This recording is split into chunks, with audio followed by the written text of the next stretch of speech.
I'm Corbett Wall with DV Auction, here with your feeder flash for Monday, July the 29th, brought to you in part by Macrocin by Bimeda. Macrocin is a tulathromycin injection, basically a generic Draxin, and to learn more about how Macrocin stacks up against the Pioneer product in a 4,600 head test, go to macrocin.com. Also, Joplin Regional Stockyards got a lighter run, but they're still going to start really early because it's supposed to get super hot Monday afternoon. So they are going to start at 5 o'clock in the morning. Only expecting around 4,000 head of cattle there, but they're going to get them done and get them out of the way before it gets hot. Bailey Moore says they sure want your cattle, but if you're going to sell them on Monday here this week, be sure and get them to the sale barn before 10 o'clock in the morning so they can get them run through, because they're planning on being done by noon anyway. Also, special cow sale this Thursday. Normally it's on Wednesday at 4:30, but this week it's on Thursday at 4:30 p.m. They've got a good lineup of bred cows and pairs for you guys. Check them out on their website, joplinstockyards.com. And of course, you can view and bid those sales on DVAuction.com. Basis tightens, and it's been frustrating to watch, but our basis, and of course it's been a positive basis, and most of the industry is all about a positive basis, but your board has been running so far behind cash feeder cattle. I mean, not even within tail light sights of the northern plains here for several weeks. But boy, all of a sudden we closed the gap, and and you can give it some credit because we are getting into the spot month here this week, being August. But it's just until we get there, it doesn't really seem to have anything to do with the product that it represents. But our August live cattle futures gained $5.47 this week, and if we hadn't had the guys in the northern plains stay hooked and gained some ground late in the week, it would have been getting really close to that. But still running at a positive basis, but really closed that up quite a bit here. Our August feeder cattle also gained quite a bit of ground, $4.10 this week, and are trading real close to what our index levels are. Actually, we're almost within 30 or 40 cents of our real-time index. Of course, the CME cash feeder cattle index is always lagging behind a day or two, but your fed cattle gained some ground this past week, and they gained ground early in the week in the southern plains, which we never see, but this week we did see it, and the southern plains gained a couple of dollars and didn't have to wait till Friday to do it, but the northern plains did have to wait. And we saw a few weak sisters through the week, early in the week, not big deals, but trade lower or steady with last week, earlier this past week here. But most of the guys in the northern plains stayed hooked, stayed dug in until Friday, and then with the board gaining so much ground, we ended up getting a couple bucks more for the most part on our live cattle, both live and dressed. So that was good, and now that we've gained some back, we went a couple of weeks there with losing some ground, and of course everybody gets scared. Oh no, here comes the tailspin. We're gonna head it down, but no, we gained some ground this week, and we're only $2 back of the best price we've ever seen on a direct basis there, and we traded the bulk of them there this week. So not too bad at all. Like I said, August feeder cattle gained so much ground, but we've seen premiums paid for future delivery cattle for the fall. All through the summer here on these big videos, we've been seeing cattle for fall, especially yearling cattle, trading at a pretty big premium to what we've been getting, on the open market, spot and in our sale barns. But if you look at your futures for feeder cattle, the August contract, the one we're in right now, and we'll be in that month here this week, it is trading higher than any of the months that are traded for feeder cattle. And you wonder if it's kept up, or we've got some rallying to do in this feeder cattle contract to get up to what it's going to be. These cattle are high, and they're going to stay high until we get a black swan to come in and knock them down. And then I think they're still going to fight back. It's just, you know, I know that we've seen the high in our 10-year cycle, and it's going to be time here, just you know, any month or within the next couple of years to start coming down. But the hell of it is, the fundamentals just don't show it. I mean, we are, like I said recently, we're a 73-year low on our cow herd, guys. And we haven't kept any heifers back to speak of this year. Sure not enough to build back anything yet. So, you know, we're going to still see really bullish fundamentals going forward. But, you know, we've seen some of the highest prices we've ever seen on both calves and yearlings just this week. And you think, oh, they can't just keep having new records all the time. They kind of are. We see every week here, we see a class of cattle bring more, maybe for a place on the globe or something, than we've ever seen before. This last week in Holton, Kansas, at the sale barn there, they sold a load of 817-pound steers for $274.75. They belong to Doug Clark there, and come in right off the blue stem. But my gosh, that's pretty high, guys. I don't know if right there we've seen cattle sell any higher than that.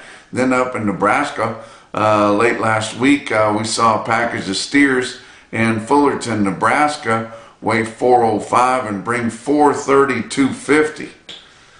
And we get them big fancy strings of ranch calves coming into these high-profile premium type sale barns here as we get into the fall.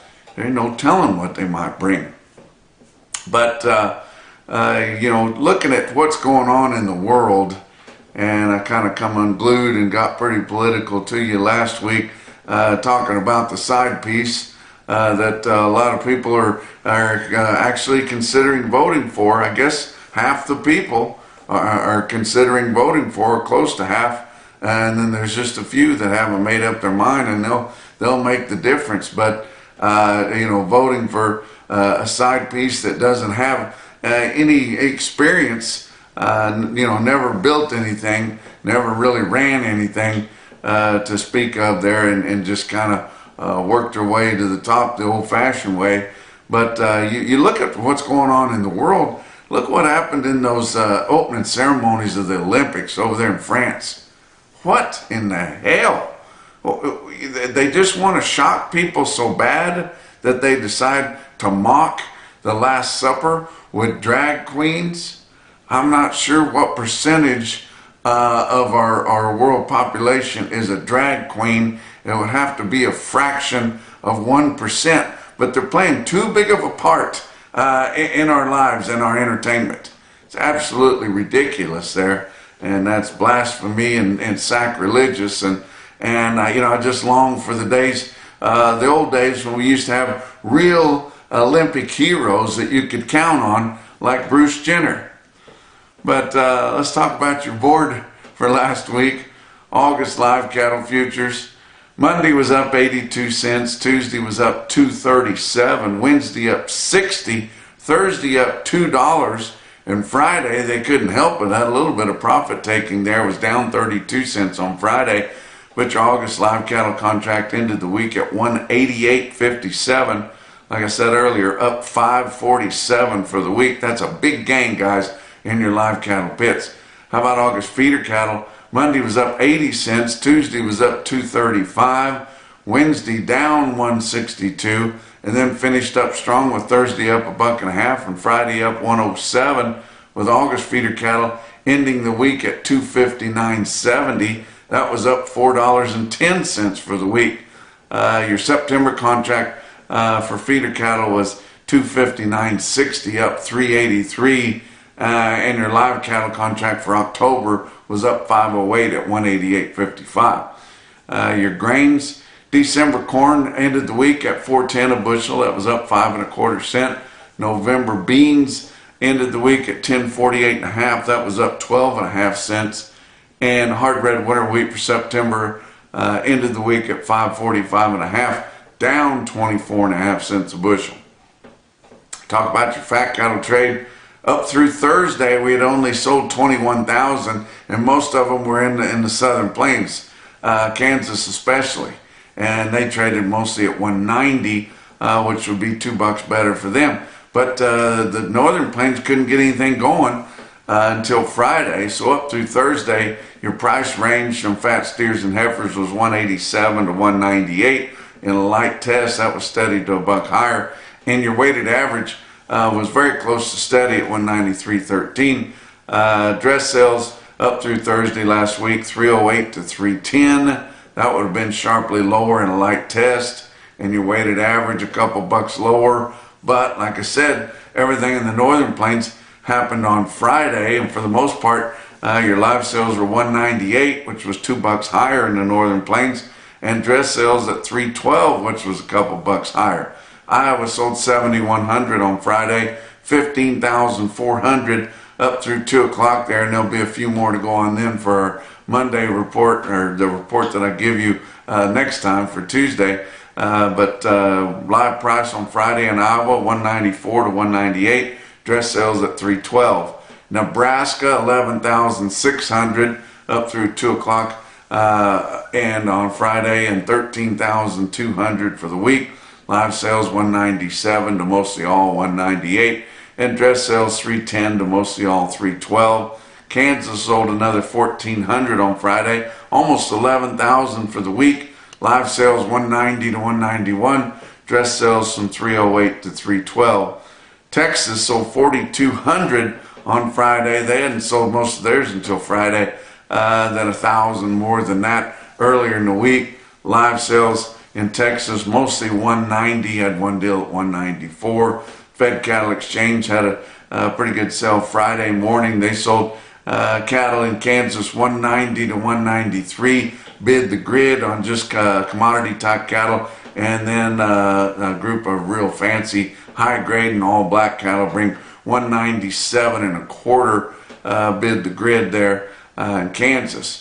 But that was on Fed Cattle Exchange. Whenever you have bidding, it just brings the prices up. That's why people prefer the auction method.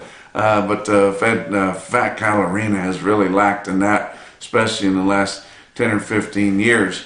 Box beef cutout values were lower last week.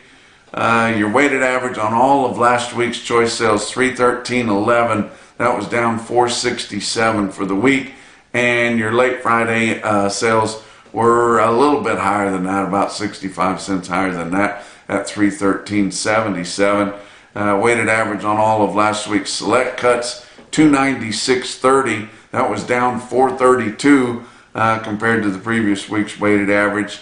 Your late Friday sales in selects were a little over $1 higher than that at 297.46. Choice select spread on the weighted average last week was just under $17 at 16.81, and another week of really good movement, spot movement there, 734 loads of cuts, grinds, and trimmings, and so they are moving quite a bit of product at the lower price levels. Your slaughter for last week, 600,000, and we'd like to see better than that, but 600,000 is not bad when they're struggling to try to slow things down as much as they can, but they need the product, they need the cattle, they need the beef. That was 16,000 better than the previous week, or that was actually, 16,000 better than the previous week, 16,000 less than the same week a year ago. Talk about your feeder cattle market, your real-time index on DVAuction, based on an 800-pound cash auction steer up through your middle 12 states. Ended the week at 259.39, up 257, and that included Dodge City. So, but it'll take a couple days for your CME cash feeder cattle index to catch up there. Latest available was 258.84. Your cash feeders and your sale barns last week sold steady to $4 higher on both yearlings and calves.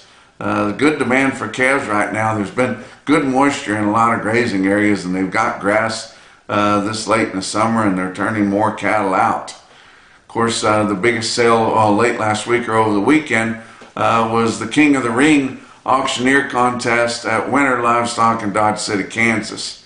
Had a big sale there, 7,100 head through the ring there in Dodge City for the King of the Ring contest. And I'm happy to say that my friend Lynn Langbart is the King of the Ring this year. And I tell you what, you are hard pressed to find a better guy or a better auctioneer than Lynn. I tell you what, he is a prince of a fella. And I'm so glad that he finally got recognized for his outstanding talent because he's been worthy of it many times.